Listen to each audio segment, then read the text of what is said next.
Imagine பண்ணுங்க 1950 January 26 இந்தியாவோட constitution ஃபோர்ஸுக்கு வந்துச்சு. அப்போ கவர்மெண்ட்டுக்கு ஃபர்ஸ்ட் வந்த கொஸ்டின் என்ன தெரியுமா? யாரெல்லாம் இந்தியன் சிட்டிசன்? இந்த ஒரே கொஸ்டினுக்கு ஆன்சர் தான் ஆர்டிகல்ஸ் 5 to 11. இன்னைக்கு அதை சிம்பிளா புரிஞ்சுக்கலாம். So article 5 citizenship at the commencement. Friends, constitution 26 January 1950ல ஃபோர்ஸுக்கு வந்துச்சு. அப்போ ஃபர்ஸ்ட் கொஸ்டின் என்னன்னா, யாரெல்லாம் இந்தியன் சிட்டிசன்? அதுக்காக தான் ஆர்டிகல் 5 ஆன்சர் கொடுத்தது.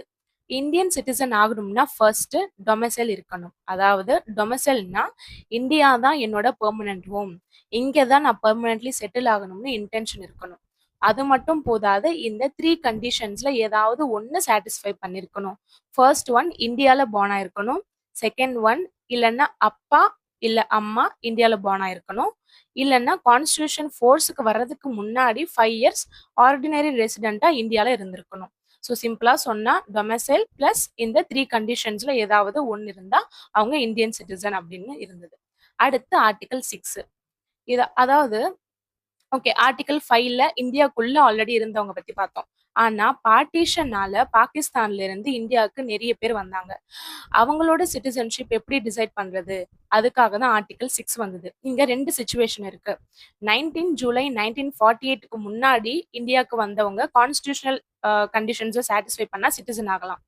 19 ஜூலை 1948க்கு அப்புறம் வந்தவங்கன்னா கவர்மெண்ட் கிட்ட ரெஜிஸ்ட்ரேஷன் பண்ணியிருக்கணும். ரெஜிஸ்ட்ரேஷன் கண்டிஷன்ஸை சாட்டிஸ்ஃபை பண்ணதான் சிட்டிசன் ஆக முடியும். ஸோ ஆர்டிகல் 6 கம்ப்ளீட்லி பாகிஸ்தான்ல இருந்து இந்தியாவுக்கு மைக்ரேட் ஆனவங்களை பத்தி பேசுது.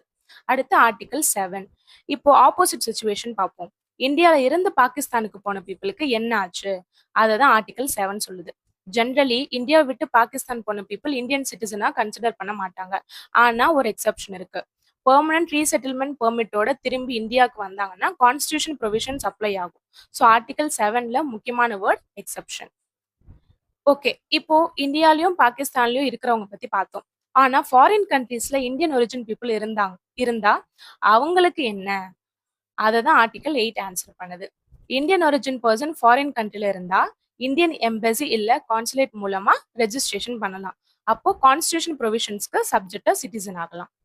இப்போ வேற ஒரு சுச்சுவேஷன், ஆல்ரெடி இந்தியன் சிட்டிசன் இருக்கிற ஒருத்தர் வாலண்டர்லி ஃபாரின் சிட்டிசன்ஷிப் எடுத்தா என்ன?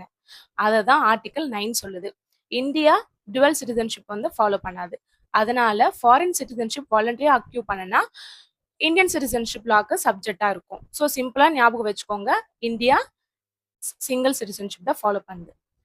சரி, ஆர்டிகல்ஸ் 5, 6, 7, 8, 9 மூலமா சிட்டிசன் ஆன பீப்புள் அடுத்து என்ன? அதுக்காக தான் ஆர்டிகல் 10. இவங்க பார்லிமெண்ட் லாக்கு சப்ஜெக்டா இந்தியன் சிட்டிசனா கண்டினியூ ஆவாங்க. ஸோ சிம்பிளா சொல்லணும்னா சிட்டிசன் ஆயிட்டாங்க அப்படின்னா சிட்டிசன்ஷிப் கண்டினியூ ஆகும் unless laws is otherwise. So last ஒரு இம்பார்ட்டன்ட் கொஸ்டின், ஃபியூச்சர்ல சிட்டிசன்ஷிப் ரூல்ஸ் சேஞ்ச் பண்ண யாருக்கு பவர் இருக்கு? அதுக்கு தான் ஆர்டிகல் 11. பார்லிமெண்ட்டுக்கு ஃபுல் பவர் இருக்கு.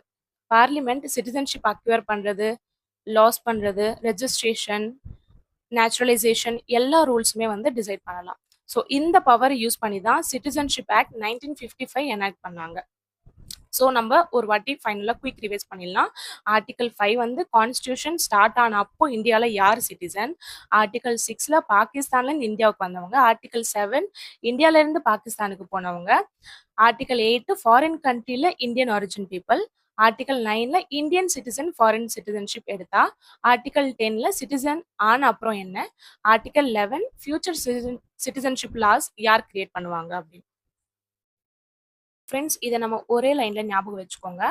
5 ஸ்டார்ட், 6னா கம், 7னா கோ, 8 அப்ராட், 9 ஃபாரின், 10னா கண்டினியூ, 11 பார்லிமெண்ட். இந்த மெமரியில ஞாபகம் இருந்தால் எக்ஸாம்ல ஆர்டிகல்ஸ் 5 to 11 சீக்வன்ஸ் ஈஸியாக உங்களுக்கு ரீகால் பண்ண முடியும். ஃப்ரெண்ட்ஸ், கான்ஸ்டியூஷன் நமக்கு 1950ல யார் இந்தியன் சிட்டிசன் சொல்லுது. ஆனா இன்னைக்கு எப்படி இந்தியன் சிட்டிசன் ஆகுறதுன்னு சொல்றது சிட்டிசன்ஷிப் ஆக்ட் 1955.